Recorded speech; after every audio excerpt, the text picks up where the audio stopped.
آزاد کشمیر کے بلند و بالا پہاڑوں، گھنے جنگلات اور خوبصورت باغات پر مشتمل تقریباً 144 کلومیٹر تک پھیلی نیلم ویلی۔ نیلم ویلی کا آخری مقام تاؤ بٹ ہے۔ اس کے بعد مقبوضہ کشمیر شروع ہو جاتا ہے اور وہیں سے دریائے نیلم بہتا بہتا آزاد کشمیر میں داخل ہوتا ہے اور پھر مظفر آباد تک پہنچتا ہے۔ اسی دریا کے اطراف میں یہ خوبصورت وادی آباد ہے۔ سڑک کی حالت اتنی اچھی نہ ہونے کی وجہ سے یہاں سیاحوں کی آمد و رفت نسبتاً دوسرے سیاحتی مقامات سے کم ہے۔ نیلم ویلی آنے سے پہلے آپ کو اس کے خوبصورت مقامات معلوم ہونے چاہیے تاکہ آپ آسانی سے اپنا پلان بنا سکیں۔ راستے میں آنے والے 11 مقامات دیکھنے سے پہلے آپ چینل سبسکرائب کر لیں اور بیل آئیکن کو بھی پریس کر دیں تاکہ مزید اپڈیٹس بھی آپ تک پہنچتی رہیں۔ کوہالہ، یہاں پہنچنے کے لیے آسان ترین راستہ اسلام آباد سے مری اور مری سے کوہالہ کو جاتا ہے۔ اس سفر میں تقریباً 2.5 سے 3 گھنٹے لگ جاتے ہیں۔ نیلم ویلی جانے کے دوران آپ پہلا سٹے کوہالہ برج پر کر سکتے ہیں۔ پرانی اینٹوں کی طرز پر بنا یہ پل پنجاب اور کشمیر کو آپس میں ملانے کا ذریعہ ہے۔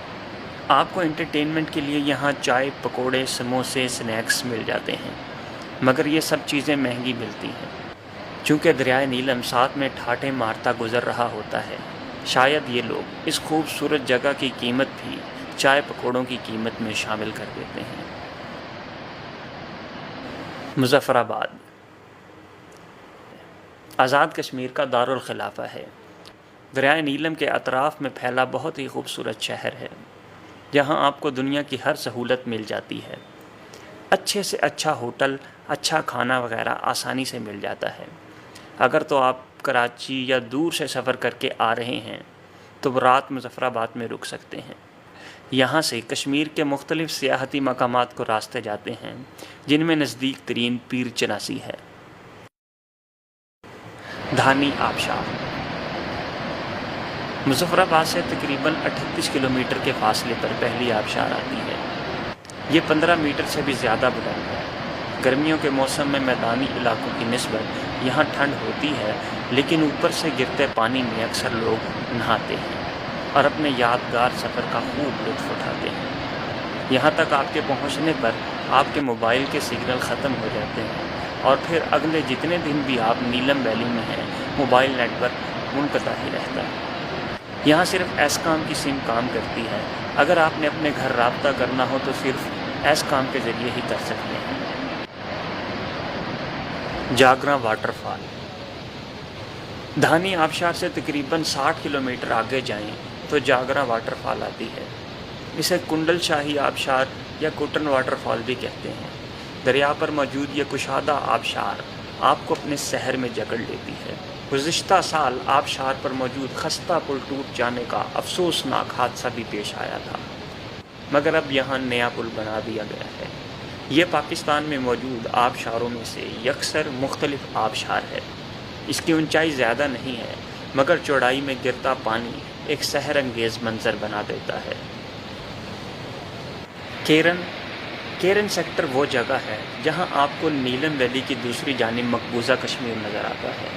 یہ خوبصورت گاؤں لائن آف کنٹرول پر موجود ہے۔ دریا کی دوسری طرف نقل و حرکت کرتے ہوئے مقبوضہ کشمیر کے لوگ نظر آ رہے ہوتے ہیں۔ کیرن سے اوپر اپر نیلم ہے۔ یہاں کی ہائکنگ کا اپنا ہی مزہ ہے۔ راستے میں گھنا جنگل، پانی کے جھرنے کے ساتھ ساتھ ہوتے ہوئے آپ اوپر پہاڑ پر چلتے ہیں۔ اپر نیلم میں آپ کو ہوٹل بھی مل جاتے ہیں، رات کو یہاں سٹے بھی کر سکتے ہیں اور یہاں کھانے بھی اچھے مل جاتے ہیں۔ رتی گلی لیک، یہاں جانے کے لیے آپ کو ایک مکمل دن چاہیے۔ ویسے تو یہ جھیل راستہ سے ذرا ہٹ کر ہے، مگر بہت ہی خوبصورت ہے، جسے دیکھنے پر واقعی انسان دنگ رہ جائے۔ دریائے نیلم کے ہمراہ سفر کرتے کرتے لبات اور پھر دواریاں آتا ہے۔ دواریاں پر آپ کو جیپ مل جاتی ہے۔ اس کا راستہ بہت ہی خراب ہے۔ جیپ میں 2 گھنٹے سفر کرنے کے بعد آپ بیس کیمپ پہنچتے ہیں اور پھر مزید 2 گھنٹے کی ہائکنگ کے بعد آپ رتی گلی جھیل پہنچ جاتے ہیں۔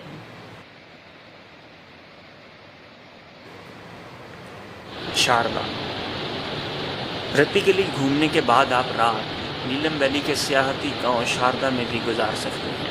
شاردا کے سیاحتی گاؤں میں آپ کو آسانی سے ہوٹل مل جاتے ہیں۔ یہاں دریائے نیلم کافی چوڑا ہو جاتا ہے، جہاں دریائے نیلم کے کنارے آپ رات بسر کر سکتے ہیں۔ تاریخی اعتبار سے شاردا کافی پرانا گاؤں ہے۔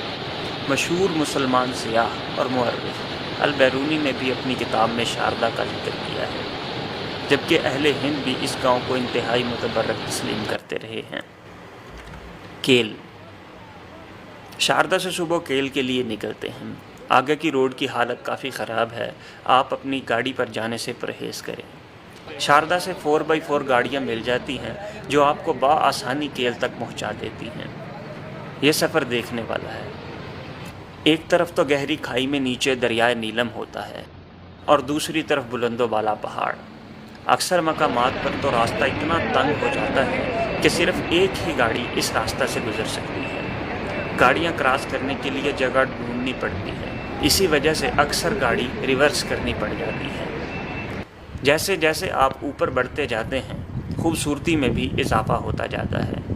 2 سے 2.5 گھنٹہ سفر کرنے کے بعد آپ کیل پہنچ جاتے ہیں۔ اڈنگ کیل۔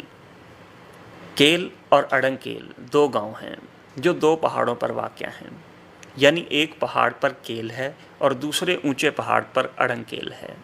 ہائیکنگ کر کے کیل سے اڈنگ کیل جایا جاتا ہے۔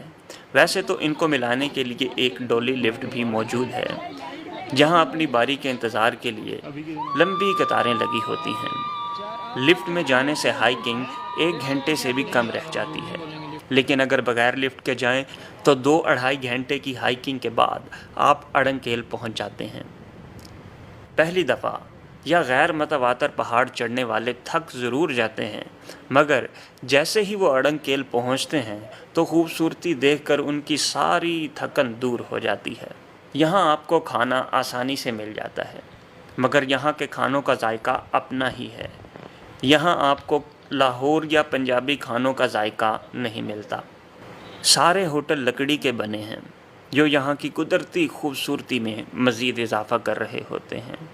اگر آپ یہاں رات رہنا چاہیں تو رات رکنے کے لیے آپ کو کمرہ بھی مل جاتا ہے۔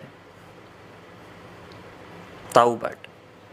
نیلم ویلی کا آخری مقام تاؤ بٹ ہے، جو انتہائی پرکشش اور خوبصورت علاقہ ہے۔ تاؤ بٹ جانے کے لیے اڈنگ کیل سے کیل واپس آ کر آگے جانا ہوتا ہے۔ کیل تک تو پھر بھی گاڑیاں آ جاتی ہیں، مگر تاؤ بٹ کے لیے صرف جیپ ہی جاتی ہے۔ یہ انتہائی خوبصورت اور پرفضا گاؤں ہے۔